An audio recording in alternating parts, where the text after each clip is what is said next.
छत्तीसगढ़ में पिछले कुछ महीनों से महादेव सट्टा ऐप की गूंज थी। हर तरफ महादेव बैटिंग ऐप की चर्चा थी, लेकिन अब चुनावी राज्यों में फिर से एक बार सट्टा बाजार का जिक्र तेजी से उठने लगा है।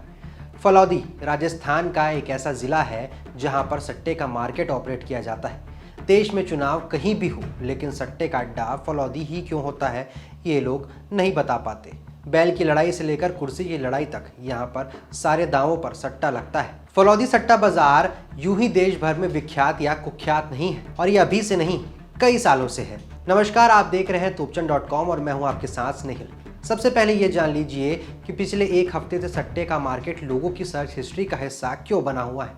दरअसल बीते दिनों फलौदी से एक जिक्र आया छत्तीसगढ़ चुनाव का, जिसके बाद चर्चा गर्म हो गई। लोगों की माने तो फलौदी के आंकड़े कई बार सटीक होते हैं, मगर इस बार फलौदी के सट्टा बाजार में चुनावी राज्यों को लेकर के जमकर सट्टा खेला जा रहा है। ऐसे में छत्तीसगढ़ में किसकी सरकार होगी, इसको लेकर के भी सट्टा बाजार गर्म है। ऐसे में फलौदी के हिसाब से कांग्रेस 50 से 52 सीटें लाएगी, भाजपा 40 से 45 सीट, क्योंकि यहाँ पर कुल सीटें 90 हैं। वहीं राजस्थान की बात करें तो राजस्थान में इस बार कांग्रेस 62 से 65, भाजपा 115 से 120 और निर्दलित 10 से 15 सीटें लेके आएंगी। यहाँ पर कुल विधानसभा सीटों की संख्या 200 है। अब ऐसे में बात मध्य प्रदेश की कर ले तो इसका बेजिक्र फलौदी के मार्केट में हुआ है।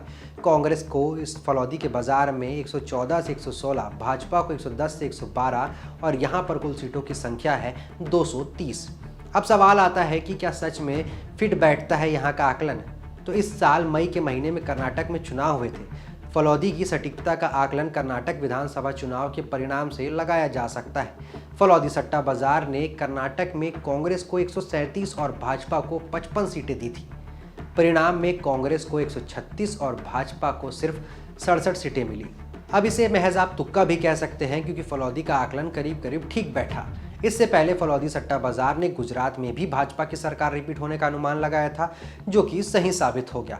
हिमाचल में कांटे की टक्कर के बीच फलौदी बाजार ने कांग्रेस को जीत दिखाई थी, तो ऐसे में यहाँ भी इसका आकलन सही बैठा।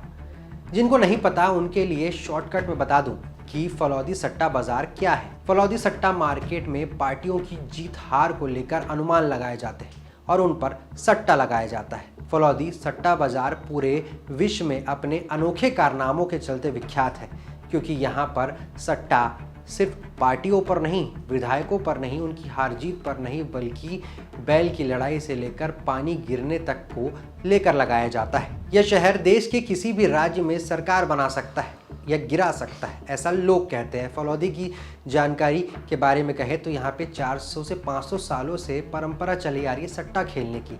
फलौदी के हर घर में बुजुर्ग सट्टे से जुड़े हुए हैं, बल्कि युवा पढ़ने में ध्यान देते हैं, जो पढ़ लिख कर जज और सीए बनते हैं। दावा ये भी किया जाता है कि देश भर में सबसे ज़्यादा जज और सीए फलौदी से निकल कर आए हैं, जो फैक्ट्रियों में बही खाता संभालते हैं।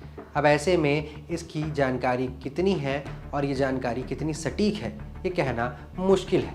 मगर फलौदी के आकलन के हिसाब से इस बार फलौदी ने राजस्थान में कहीं ना कहीं बीजेपी को जीत दिला दी है, और भाजपा को जो सिमटी हुई थी छत्तीसगढ़ में, उसे नेक टू नेक फाइट के बीच लाकर रख दिया है। अब देखना होगा कि इस बार ये आकलन कितना सटीक बैठेगा।